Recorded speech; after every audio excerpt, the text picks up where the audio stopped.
Sedulur, kali ini kita akan membahas sesuatu yang berbeda.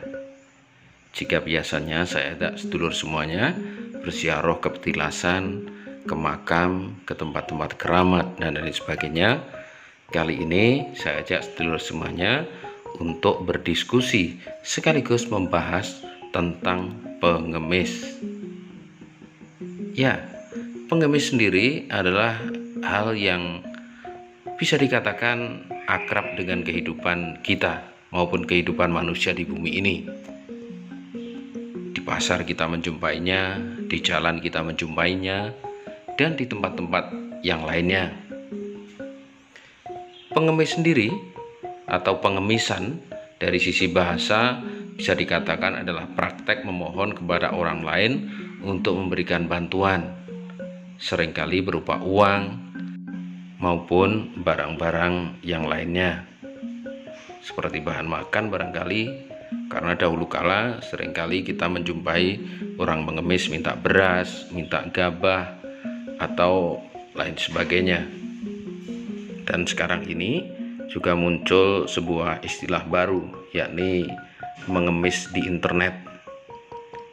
Ini bisa diterjemahkan sebagai praktek modern meminta orang untuk memberikan uang kepada orang lain melalui sarana internet. Bukan secara langsung memang. Pengemis melalui internet dapat mencakup permintaan bantuan untuk memenuhi kebutuhan dasar seperti perawatan medis, tempat tinggal, dan lain sebagainya. Namun, pengemis modern di internet ini juga sering meminta-minta demi membayar liburan, perjalanan sekolah, dan hal lain yang diinginkan mereka, tapi tidak mampu dibayar. Tapi tahukah sedulur semuanya, sejak kapan istilah ngemis atau pengemis itu muncul, dan di mana awal mula kata pengemis itu muncul? Sedulur, istilah ngemis atau pengemis muncul dari kawasan Kasunanan Surakarta, yakni pelanjut dinasti Mataram Islam. Saat itu yang memerintah Kasunanan Surakarta adalah Sri Susuhunan Pakubuwono X. Beliau ini adalah sosok raja yang dikenal sangat kaya, sehingga mendapatkan julukan atau istilah Sinuwun Sugih. Beliau juga seorang yang terdidik secara militer, bahkan mempunyai pangkat yang lumayan tinggi, bahkan bisa dikatakan perwira tinggi. Beliau menyandang pangkat Letnan Jenderal secara militer. Sri Susunan Pakubuwono X memerintah antara tahun 1893 sampai dengan 1939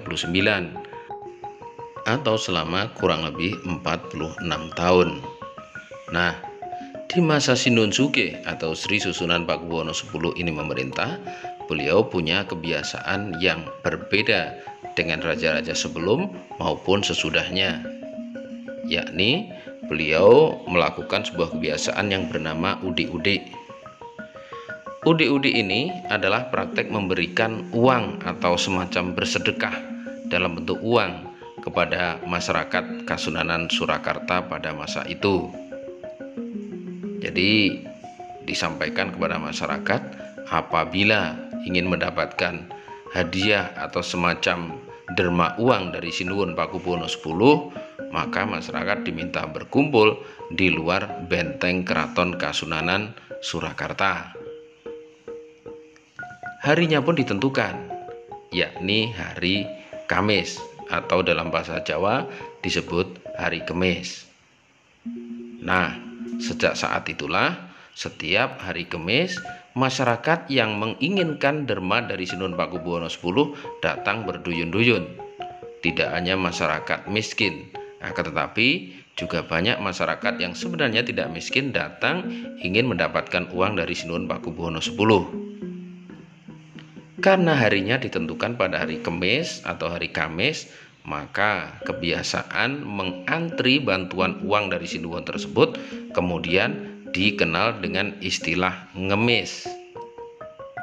Nah, selanjutnya dari kalimat ngemis ini menjadi julukan bagi mereka-mereka yang datang setiap hari Kemis untuk ngemis, disebut sebagai pengemis.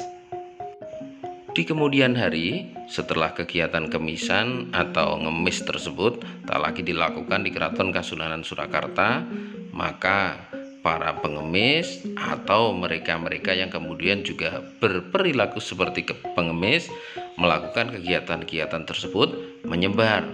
Ada yang ke desa-desa, kemudian ke kota-kota lain, maupun juga orang-orang dari kota lain yang kemudian meniru kegiatan ngemis tersebut. Akan tetapi bedanya, jika yang dilakukan di Keraton Kasunanan Surakarta pada masa Sinuhun Pakubuwono X khusus dilakukan pada hari Kemis, maka ngemis yang dilakukan di daerah-daerah lain tidak lagi khusus pada hari Kemis, akan tetapi justru setiap hari dilakukan, bahkan kemudian berkembang menjadi sebuah profesi. Pemerintah sebenarnya sudah mengatur tentang keberadaan para pengemis ini. Bahkan kita para pengguna jalan, mungkin pengguna sepeda motor atau pengguna mobil, dilarang untuk memberikan uang pada para pengemis atau para peminta-minta yang ada di lampu merah. Namun demikian, keberadaan pengemis tak bisa hilang, menyusut, akan tetapi justru semakin hari semakin berkembang. Bahkan ditengarai, para pengemis yang berada di lampu merah maupun berkeliling tersebut justru diorganisir, dikoordinasikan oleh orang-orang tertentu. Ada satu wilayah yang sampai memiliki julukan sebagai kampung pengemis, karena di desa tersebut banyak sekali pengemis, bahkan juga ada beberapa yang menjadi koordinator pengemis. Dan jangan salah, mereka-mereka yang berprofesi atau bekerja sebagai pengemis pada hari-hari ini sangatlah kaya. Hal tersebut bisa dihitung secara matematis, dan bahkan beberapa penelusuran yang dilakukan oleh jurnalis-jurnalis Indonesia, baik media TV maupun media cetak juga berita online, menyebutkan bahkan mempunyai foto bahwa raja-raja pengemis atau para koordinator pengemis di satu wilayah di bagian ini, di wilayah Republik Indonesia ini justru sangat kaya. Mereka rata-rata mempunyai rumah bertingkat, mereka rata-rata mempunyai mobil mewah. Nah sedulur, ini adalah awal mula atau sejarah adanya pengemis di Pulau Jawa atau di Nusantara. Berawal dari kegiatan rutin setiap hari Kemis yang dilakukan oleh Sinuhun Pakubuwono X untuk berinteraksi dengan masyarakat dengan cara memberi duit tiap hari Kemis, akan tetapi di kemudian hari justru berkembang menjadi sebuah profesi meminta-minta. Semoga video ini bermanfaat untuk sedulur semuanya, jadi tambahan pengetahuan, dan tentu saja terima kasih sudah berkenan mengikuti video ini. Salam.